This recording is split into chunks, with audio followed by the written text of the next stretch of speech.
Andriana Zarovska. I'm a kindergarten teacher in Michigan, and I am so excited to be here with you for the Total Teacher Summit. This is one of my first online presentations, so I am in a learning curve too, and I know that you guys are learning tons of new things today, and I'm actually really pumped to check out all of the other presenters' presentations too, because I'm always doing exactly what you're doing during the summer, trying to learn all the different things and think about different strategies I want to bring to my classroom in the upcoming school year. So I hope that you are able to take away a lot from my presentation today. It is all about my absolute favorite thing in the world, which is movement-based learning. If you are one of my friends on Instagram and follow me over at The Active Educator, you are no stranger to seeing a bunch of my movement-based learning materials, right?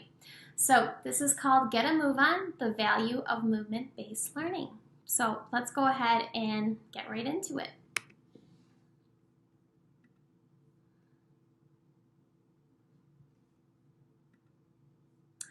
Alrighty, sorry, a little bit of trial and error here with this. So before we jump into movement-based learning and why absolutely every teacher should be implementing movement-based learning in their classrooms, let's talk a little bit about what movement means to me. So for me, movement is therapy. It's a way that I express myself, so it's a form of self-expression. It's health, and it's a huge part of my identity. So I view movement as a gift, not as a chore or a punishment, but it's absolutely a gift. And when you begin framing your mind to think that and just believe how lucky we are to wake up in the morning, get up out of bed, and move, it just absolutely changes everything. So when I say therapy, I move movement as my time. It's my time to be selfish. It's my time to take care of myself. It's my time to just let go of all of the stress and worries and things that a lot of us teachers have to deal with, right? So absolutely a huge part of my identity, and I've brought that into the classroom with me. So the day that I stepped into my first grade classroom, this just was, a way of life for me, and I brought that into my teaching, and you'll see just how powerful that has made my classroom climate, my teaching instruction, absolutely all of it. So what does movement-based learning or movement mean to teaching? Well, the reasons why you should be implementing movement-based learning into your classrooms are endless, but here is a short list of most of them. So you can cover tons of skills in just one lesson. So academic skills that you need to cover for your teaching content. You're also building your students' fine motor and gross motor skills, as you can see in the picture on the right there. I have two of my little cuties doing a little sight word activity. And the amount of skills they're practicing in just this one MBL, and I'm going to say MBL a lot, so that's movement-based learning. In just this one MBL activity, it's like incredible, okay? So building up those fine motor, gross motor skills, which we know are super important with our students. And then social emotional learning is huge, okay? Because we're talking, there's higher engagement levels because students want to participate. They want to do this work because children explore and learn about the world around them through movement. They're playing, right? They're playing and they're learning at the same time, so it's just a total win-win. Okay, so there's a positive classroom environment. Like I said, happy kids. Your kids are happy, and that goes a lot with the social emotional learning connection piece. And then also, because of all of those things, there's a definite decrease in challenging behaviors. Now, I usually get so many questions about classroom management, and I have to tell you, one of my big secrets, not so secrets, is movement-based learning. I really attribute a lot of my powerful classroom management techniques to movement-based learning. So movement-based learning is a teaching method that develops the brain's neural pathways naturally through movement. So there's a ton of research behind movement-based learning, and it just proves that all kinds of physical activity activate our brains and can benefit our students, like I just told you with that long list, academically, but not only academically. It doesn't stop there. It's socially and emotionally, and to me, those pieces are just as, if not more important than that academic piece. So as we're looking here on this left side of the, this leftmost picture, you can see my students are using MBL to practice spelling simple CVC words. So this is one of our favorite activities. I do have it linked so that way you can watch these at some point on my Instagram there. But here they basically hop the sounds to read the words. So app, map. Okay, so instead of, like I said, handing your student a card and just having them read the word, integrate some MBL, and how much more powerful does that become? And how many more skills compared to them just sitting there reading a word card, right? In the middle here, we're using MBL during one of our math lessons. So in this lesson, they're counting, they're subitizing, and they're also performing active stretches that many times with their bodies. So how cool is that? And then here on the right, this is very similar to the activity here on the left. He is just using a different MBL tool. He's using stepping stones to blend and segment, like I said, CVC words, because I do teach kindergarten. However, I don't want you to think that this is solely for younger kids. Movement-based learning is for everyone. It's for me, it's for you, it's for adult ages. So even, I would say, high school, if you're teaching high school, you should definitely be implementing movement-based learning in your teaching instruction too. So it's not so much the content, it's figuring out how to implement MBL into all forms of curriculum, right? All forms of content, anything that you're teaching. So here's a big question that I get a lot. Where do I start? How do I start MBL? Or I don't have enough space, or things like that. And I do always get the space one, because I realize that a lot of you are in classrooms that are small, you have lots of kids or students, and you don't have a lot of room. But here's the thing, you can start MBL and not have, sorry, I was a little distracted by my necklace being shiny. You can begin MBL with no additional tools or resources. So all of those fancy things that you just saw, you don't need any of them to implement movement-based learning. And here are the 3 ways that you can implement MBL tomorrow with no tools, no resources. Gestures, songs with movement, and interactive callbacks. So gestures is huge. It's something that we use all the time in my kindergarten classroom. So we have a gesture for literally everything. We have gestures for letter names and sounds. We have gestures for sight words. We have gestures for special math words. And talking with our hands, like all of those gestures, that's MBL, okay? And it doesn't require a lot of movement at all. Another way is songs with movement. So we do tons of songs, and that's a really great way to sneak some content in. So for example, I have a math song. So math is numbers, what do I see? What do I see?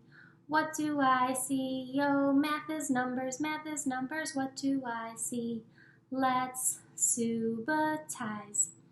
So with that, like I said, it's songs. I got my gestures with my movement, and you're sneaking in some content too. So that's definitely a form of MBL. The last one here that requires no additional tools or resources is interactive callbacks. And I'm going to play a few in-action videos so you can kind of see how all of these come together and make for really powerful MBL strategies. So interactive callbacks means when I'm in my teaching zone and I want to interact with my students, I'll say something that's kind of like a song with movement, but they're repeating after me, or they're saying something and it's interactive. We're kind of going back and forth, okay? So I kind of want you to watch for those 3 MBL strategies here in this video. So tap your chin, and I want you to think about how you can draw yourself. Now a lot of kids are going to say, Ms. Zarovska, but the theatrics here is but I like don't know how to draw. a lot, but I'm gonna say, that's what keeps them really engaged, right? Hold up. Wait a minute. Stop. Drawing is easy as pie. Can you say that? Easy as pie. Easy as pie. It's just shapes. So I do want to mention So this how video this is more at the Follow beginning of with your the eyes. year. All I So you'll see students are not. How many think you know how to do that? Give me a check. So that's easy as pie. And then I just made some little circles for my eyes. How many of you think you know how to do that? Give me a check. So you're seeing there's interactive callbacks. There's lots of gestures. I don't have a song with movement in this specific clip, but you're seeing a lot of that MBL, but at a smaller level, but it's just as powerful. So I don't want you to be intimidated when you start integrating MBL. Okay, so start simple, start with these 3 strategies. Here's another one. Okay, she's a little bit better. All right, and the last one, who remembers? It's my favorite. I need a quiet hand. My last one is my very, very favorite. Benjamin. Listen with a caring heart. Can you take your hands and cover your heart? So see, asking the students to interact with me by moving their bodies in different ways. And that I'm in my teacher zone. Your voice is loud. So offering an interactive callback such as blurt, where they get a chance to blurt. So all of that plays into those small but really powerful ways to implement MBL, okay? And this specific clip, so as we're talking about starting simple, you'll see songs with movement and gestures for, so here in this writing clip, we are talking about retelling our story. So you'll see special gestures for some of the story elements, like our characters and things like that. Of our church. So show me that again. Twinkle, twinkle, little star, the setting tells where the characters are. What do you think the characters are? Remember, this is my character icon. Show me character. So there you go. We've got songs with movement, we've got gestures. So all of those, like I said, they're simple MBL strategies, but they're still just as powerful. And that is a great way for you to start implementing MBL in your classroom.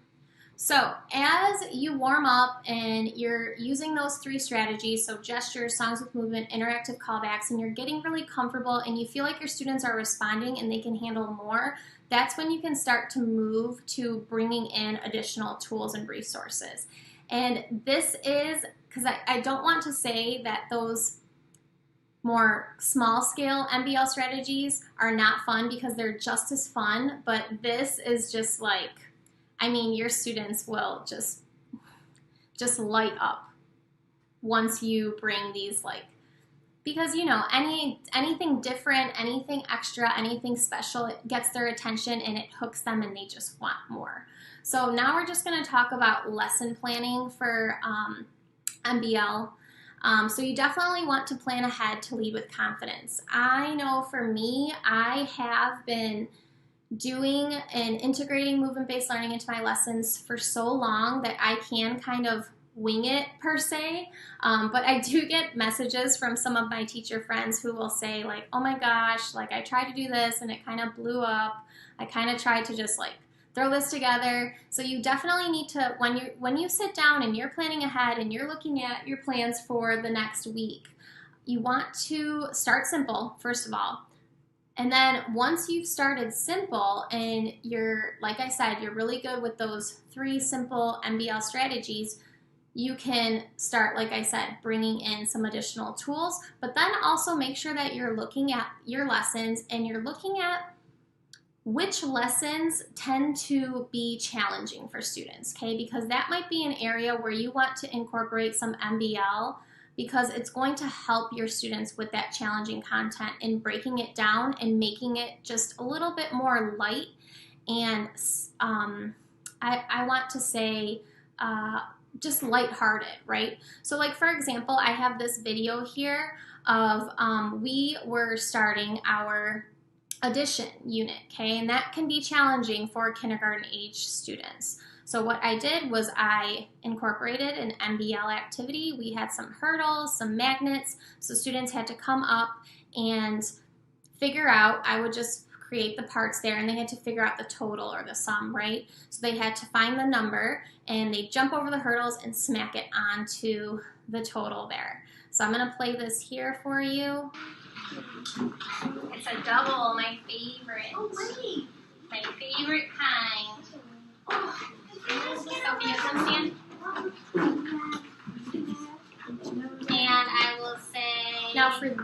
activities. Alright, let's wait for these guys to show us they're ready over here. So for these activities, obviously, we have students who are on the floor, and the rest of the students still have a job, so they're still invested in the activity, and they're very engaged because obviously they want a chance to come to the floor and have a chance to do this activity, right? Okay, ready, set, go. Yeah, he already kind of had it. Okay, I'm glad. Well, let's think about this. So we have 3 and 3. So taking 2 parts and putting them together, add them up. More is better. So how many of you agree with Sophia that 3 and 3 makes 6? Yeah. How many of you agree with Elliot that 3 and 3 make 3?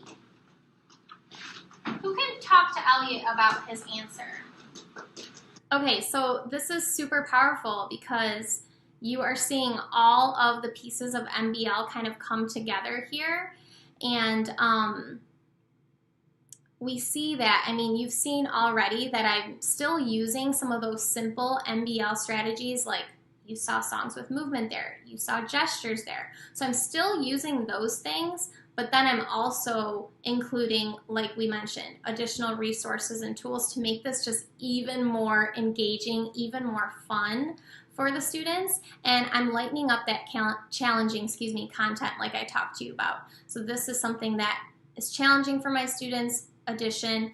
And then the last thing that I want to talk to you about with lesson planning is I want you to think total impact. When you are planning for movement-based learning, your students should definitely be in the know about your why behind movement-based learning.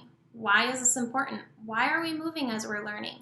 So I make sure to talk to my students about that often, like movement makes us feel good. It's not only good for our brain, but it's good for our hearts and things like that, and how important it is to take care of our bodies and health and wellness. So it's bringing all of those pieces together for them and kind of modeling, and really you are the model first, right? You're the positive role model. You need to be living it. So I am moving all the time as I'm teaching, and my students know exactly why, and they know how important it is. So that's what I mean when I say think total impact.